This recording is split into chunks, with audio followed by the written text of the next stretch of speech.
Hello,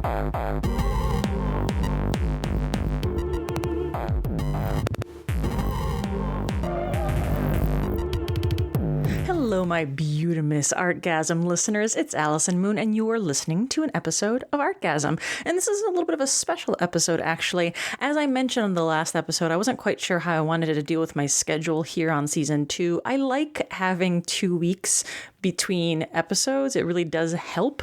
But at the same time, I want to be in your ears every week because I miss you so much.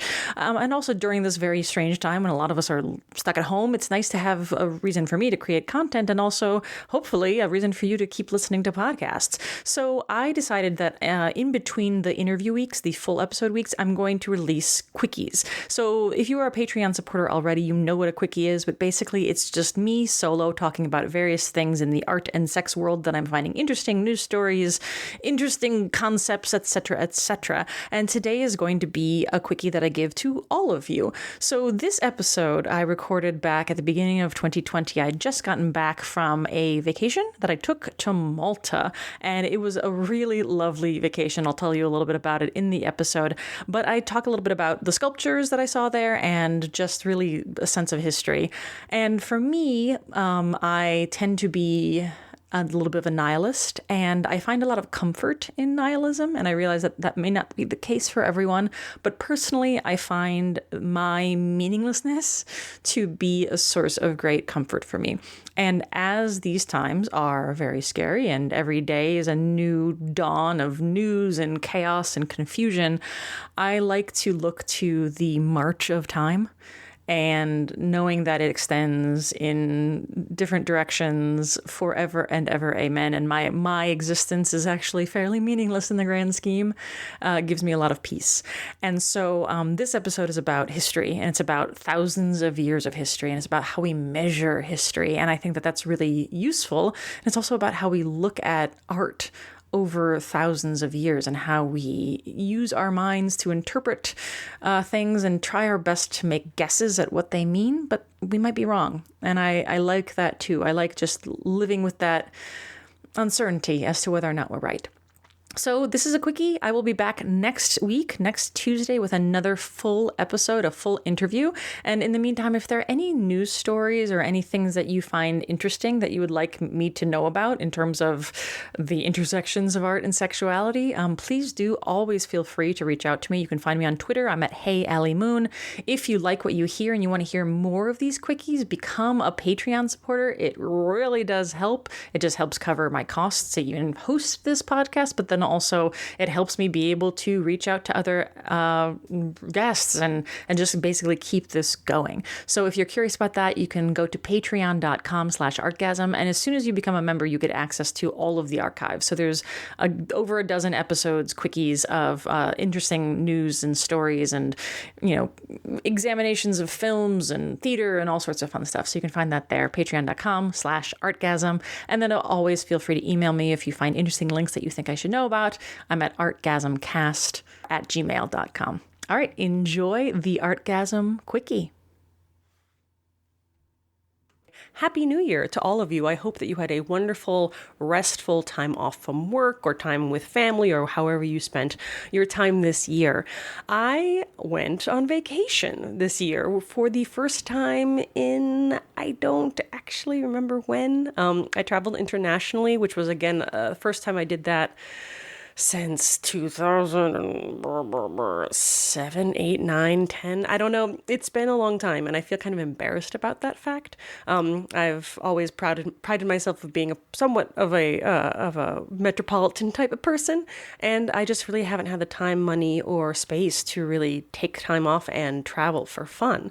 My partner and I often travel, but we travel for work and we travel domestically. So going abroad for 10 days and really just being tourists and travelers was a real privilege, a real special treat, and something that I really would like to do more in my life. And so I'm dedicating a little bit more of my time and energy towards making sure that I have the resources in all the different ways you can consider resources to be able to travel more. And one of the things that I found really inspiring about my trip was this set of art that I saw, and that's what I want to talk to you about today. So One little caveat and apology before I get started. I have a terrible cold. You might be able to pick up on this. So my voice is a little bit more nasal than usual. I hope it doesn't bother you too much. Travel, right? Anyway, so my partner and I, after we celebrated Christmas with my parents, we went to Malta, a tiny island in the Mediterranean, a very, very unique culture, a really extraordinary place to spend some time. And I absolutely loved every day that we were there. One of my favorite aspects about Malta, and something that the Maltese themselves are very proud of, is their intense history. And I mean like BC kind of history, talking about like Neolithic temples. And so I went to the Maltese Archaeology Museum to explore a little bit about the history of Malta. And of course, I could not get into it all here, but one of my favorite things that struck me so much about it was the sculptures. So when new colonists came to Malta, and Malta has been conquered over the eons by all sorts of different people because it's kind of nestled right in between North Africa and southern Italy. And so the Romans and the Arabs and the Africans and so many different kinds of groups of people warred over this territory for so long that there's a really rich and interesting history. But before all of this, there was Neolithic people that lived on Malta, and again, you could research all the ways in which we believe people got there, whether it was once attached physically to Italy before the Mediterranean sea levels rose, or whether people were just there were sailor type people who found their way to Malta. There's still a lot of question marks about that. And these temples are still scattered across the country, this very small country. There are, I think, something like 20 different temple sites, I suppose, all over this very tiny island. And they're all extraordinary in their own way. And then, of course, there's this archaeology museum that's in the capital, Valletta, that has a bunch of different artifacts from a lot of these Neolithic temples. And just to put this in perspective, the temples in Malta were believed to be built around 3600 BC, which is about 1,000 years before the Great Pyramid in Egypt was built and 1,600 years before Stonehenge was built. And then in 600 BC was when the Acropolis in Athens came to be. So we're talking 3,000 years before the Acropolis in Athens. And even when I look at those numbers, when I say those numbers to me, I just find myself getting so overwhelmed by the amount of time, right? And I think there's something that's really special about that by itself, because I think as an American who is paying attention to politics and just global movements and finding myself ever more horrified by the state of the world, there is something very soothing about looking at numbers on a wall among artifacts that separate two large events by literally 3,000 years. And reminding ourselves that the human lifespan is so absolutely infinitesimal compared to just humanity. And I find that to be very soothing. I know that some people find that maybe daunting and horrifying. I find that as a materialist atheist who really does believe that after I'm gone, everything in my mind ceases to exist, I find it very soothing to realize that there's just time will continue long, long, long after I am long, long gone. And especially as we talk about things like climate change, it makes me feel safe to know that in all the different ways humans have died and come back over various eons, that ultimately, as my nihilistic self finds soothing, I find it quite nice to know that nothing actually matters. I don't know if you feel the same way, but I certainly do. So one of my favorite pieces from the Archaeology Museum was a sculpture that they called the Sleeping Lady, or the Sleeping Lady of Malta. You may have seen this before. If you studied archaeology or art history, you may have seen this before. It was new to me. And what I found so extraordinary about it were a couple of things. So the Sleeping Lady of Malta, it's a stone sculpture. It's quite small. It's about the size of a deck of cards. And they found it in one of the temples when they were excavating the site in, I think, the 1800s. And I encourage you to look up a picture of it, because it is really just lovely, just from an artistic perspective. But a lot of it, what I found really unique about it was the detail, the amount of detail imbued in this figure. She is clothed.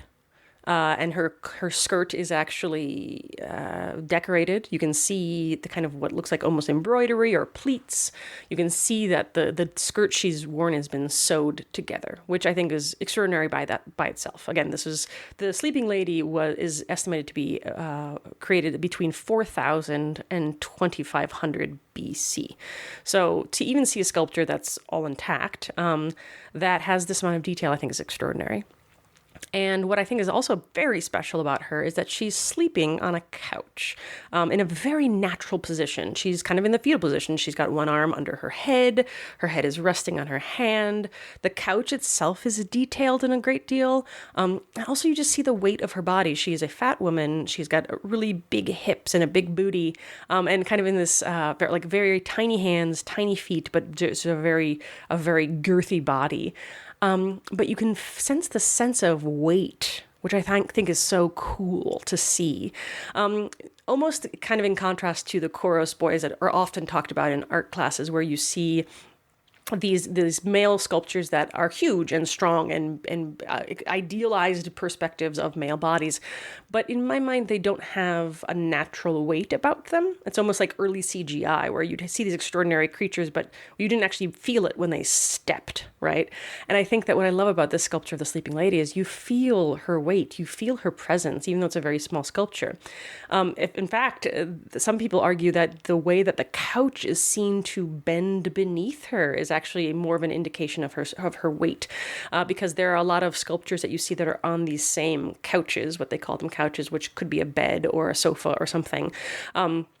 And I love that there are so many sculptures where they're actually on something. They're not just a body, they're a body on something. And these couches often are very flat. They're very rigid. They look like, pieces of wood with a cushion on top. This one is slightly bowed beneath her. It looks like it is sinking underneath her weight. And I love that too. And so I think and you can see her face, you see her hairstyle. It's really detailed and it's very pretty. And what I think is so cool about it is that it seems very different from so many of the goddess figures, or what we call goddess figures. We experience her almost in a different way. We're looking at a woman we believe to be sleeping, not a fertility symbol, but just a lady. And I think that's really lovely. Now, of course, as often is the case with any sort of archaeology, there's a debate about exactly what the sculpture means, what it's for, how the people that created it used it. And what I love also about kind of ancient history is these questions, is understanding that these questions are really just meant to be asked. They are never going to arrive. We're never really going to arrive at any sort of clear explanation, particularly when we're talking about cultures that didn't have the written word. So nobody was saying, hey, this is what this means. We were just carving these sculptures and letting them mean what they meant to those people. And as modern human beings, we'll never really truly know. But I think that because of that, people thought, well, we found her in a temple. Was it maybe she was in death, and maybe this is how they like to bury people. There is evidence that in these temples, these people were buried in fetal positions. So maybe this was a part of a death cult. Maybe this was a death worship. Maybe she was looking to be laying down sleeping instead of actually being dead. But that's a very large issue of debate. And so there were a lot of different figures that were found, and oftentimes they're all called goddess figures. I think the Sleeping Lady is really unique because of its position and all the detail, but there are also plenty of goddess figures that were found and that look a little bit more like you'd expect, right? More Venus of Willendorf style, right? More just fat women with pendulous breasts and very clearly delineated vulvae that kind of say, like, this is a figure that was about worship of the female figure, or of worship of the goddess, or of worship of female fertility. And I like to see the contrast of these different things. But I think it also does indicate an interesting interpretation that we have, because curvy figures, fat women, almost always mean fertility or motherhood to modern eyes. And we can ask the questions why. I think that a lot of times it's easy to say, well, of course they were worshiping fatter women back then because, starvation was a real concern for a lot of ancient peoples. And so fat meant strong, fat meant voluminous, it meant strength, it meant survival, and it meant something to aspire to. It meant wealth. Whereas nowadays, obviously, because it's easy to get overweight on very unhealthy food, abundance is the issue that we have in, at least in the Western world, where we're eating a lot of empty calories, and so fatness has no longer a symbol of strength and virility. It is now a symbol of laziness and poverty. And so that's a fascinating, inverse in a lot of different ways by its very self. But what I love again about the sleeping figure is that she's a fat woman, but it does not seem that she is being worshipped as a fertility figure. She is just a lady. And I think that there was something really healing for me to watch that, because again, we can talk about beauty standards for women and what it meant to be fat at one point versus skinny in another point. And I mean, of course, these arguments are ongoing as we discuss what it means to be fat positive or what it means to be body positive in modern society. But I think for me, just walking amongst these figures that weren't goddesses, they were just women, and they were still sculpted to be beautiful, happy women, and they were fat. It did heal something in me. It did make me feel a little bit more. It wasn't just about, hey, we're worshiping these figures so that we can get a better harvest next year. It was just that, hey, we think these women are beautiful or are worthwhile to look at. And I don't know, it's just so simple, but it really did make a big difference. So the other kind of quote unquote goddess sculptures that I saw in the museum in Malta were, again, more tradition, what you think, more Venus, I keep on saying that weird, Venus of Willendorf style, more just female figures, very clearly delineated vulva, very clearly pendulous breasts. And I thought, just kind of as a side note, one of the more interesting things about these sculptures is that they had interchangeable heads. And I find that really interesting, as opposed to, again, like a lot of sculptures that have been ravaged by time where they've lost their heads or their limbs because they are cracked off by time. These were actually images where these were actually designed to be headless, and you could pop the heads on like paper dolls almost. And I find that super interesting. And again, what does it mean? Who knows? The archaeologists think it was just a way for you to kind of switch out different heads for various fun reasons or maybe worship reasons, which I think is really interesting.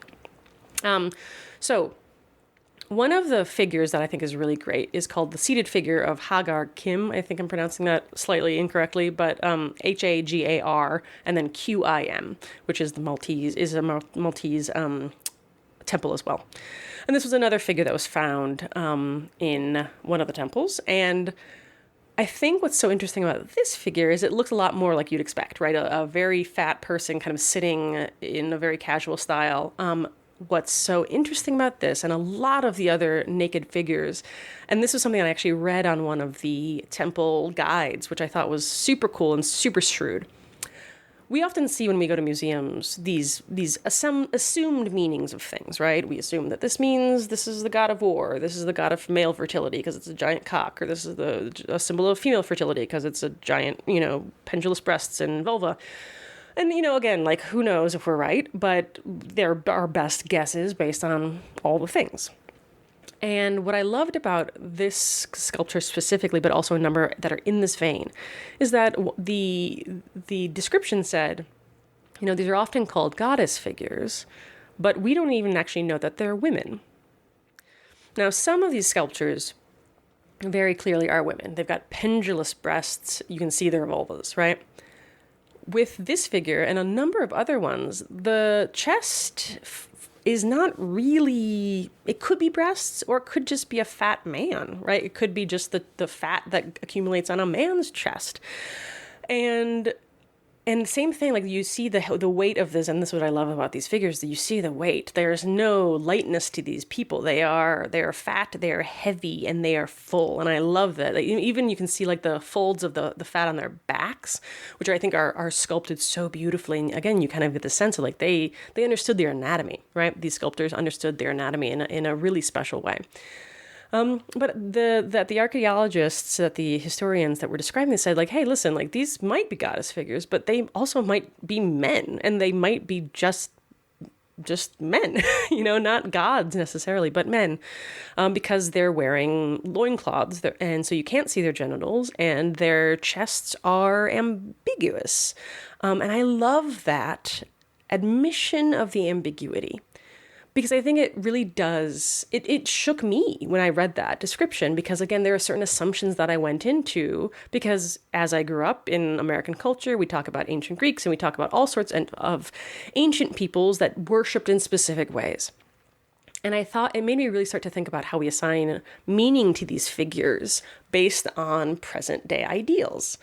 And this segues kind of lovely into a conversation that a friend of a friend started on one of the social media sites, saying, I think he asked the question, like, hey, does anyone have a sense of whether or not the ancient Greeks really believed the ancient stories that they told about their gods? Kind of like, some Christians believe truly in like St. Peter at the pearly gates and Jesus who's you can speak to by prayer and the devil who's tempting you. And like some Christians really believe in these like human type figures, these people, these saints, these Christs, these demons. Now, most Christians believe this to be symbols, to believe these to be kind of stories that you can use to guide you. But there are plenty of religious people who truly believe the literalization of these things. And so this person asked, like, did ancient Greeks believe that the gods hung out on Olympus? Like, truly believe that there were people that if you climbed Mount Olympus, which incidentally is a very easy mountain to climb, would you see, 7 or however many gods in the pantheon arguing about who Zeus fucked last week and how we're going to curse, the various humans that said horrible things about us? Like, did they really believe that? And it made me really appreciate this conversation around presentism, which I've spoken about a little bit on some of my other podcasts, about like, what are we doing when we assign belief in modern consciousness using our modern consciousness to assign meaning to ancient peoples? Because we talk about presentism often in morality. We say like, we can't possibly judge so-and-so for being a racist or a sexist back then because the morals were different back then. We hear it all the time when we talk about like so-and-so being a famous abolitionist or a famous racist or so-and-so. Like, are we allowed to use our modern day morals to make things mean different things from the past?